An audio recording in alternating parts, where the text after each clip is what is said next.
Welcome to Saroja kitchen தமிழில். இன்றைக்கி காளான் பள்ளிப்பாளையம் எப்படி செய்யறதுன்னு பார்க்கலாம். நம்ம கடாயை வச்சு அடுப்பத்தை வச்சுக்கலாம்.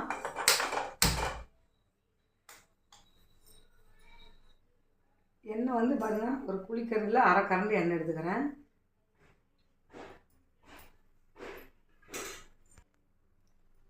எண்ணெய் சூடு கம்மியாக இருக்கும்போது நீங்கள் வரமிளகாய் சேர்த்துக்காங்க.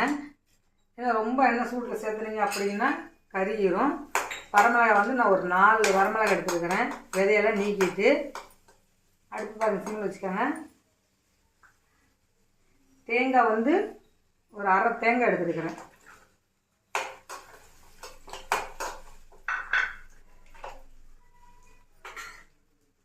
சின்ன வெங்காயம் ஒரு அரை கப்பு எடுத்துருக்கிறேன். இதெல்லாம் நம்ம நல்லா வதக்கிடலாம். வெங்காயத்துக்கு அளவாக உப்பு சேர்த்துக்காங்க. வெங்காயம் வணக்கிற அளவுக்கு உப்பு சேர்த்துக்காங்க.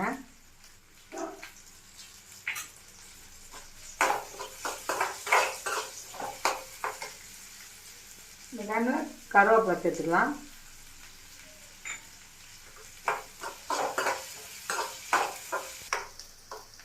வெங்காயம் பாருங்கள் நல்லா பொன்னிறமாக வந்துடுச்சு. நம்ம இந்த டைமில் காளான் சேர்த்துக்கலாம். காளான் பாருங்கள் நான் ஒரு கப்பளவு எடுத்துருக்கிறேன்.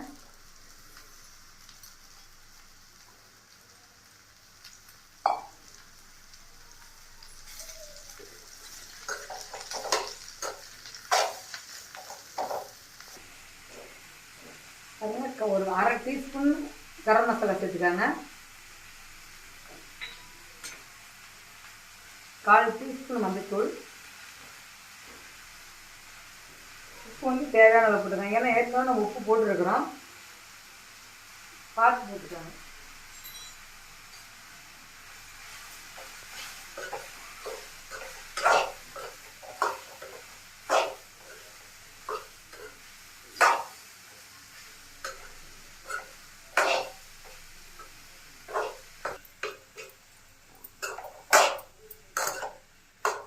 நல்லா இந்த மாதிரி வதக்கிடுங்க. தண்ணி ஊற்றக்கூடாது.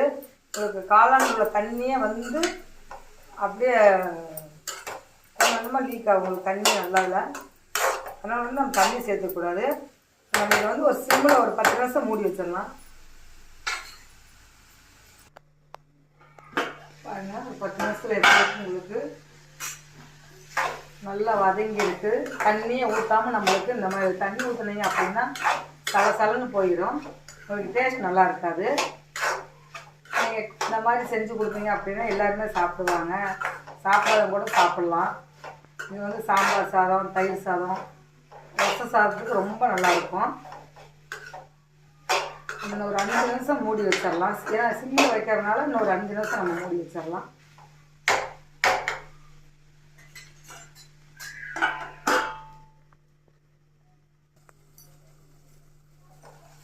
ஒரு 5 நிமிஷம் ஆயிடுச்சு.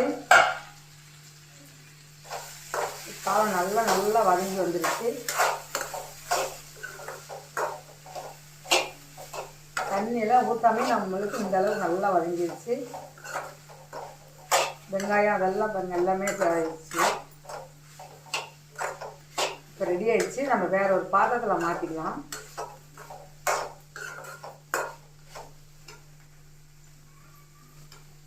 வேற ஒரு பாத்திரத்தில் மாற்றிக்கலாம்.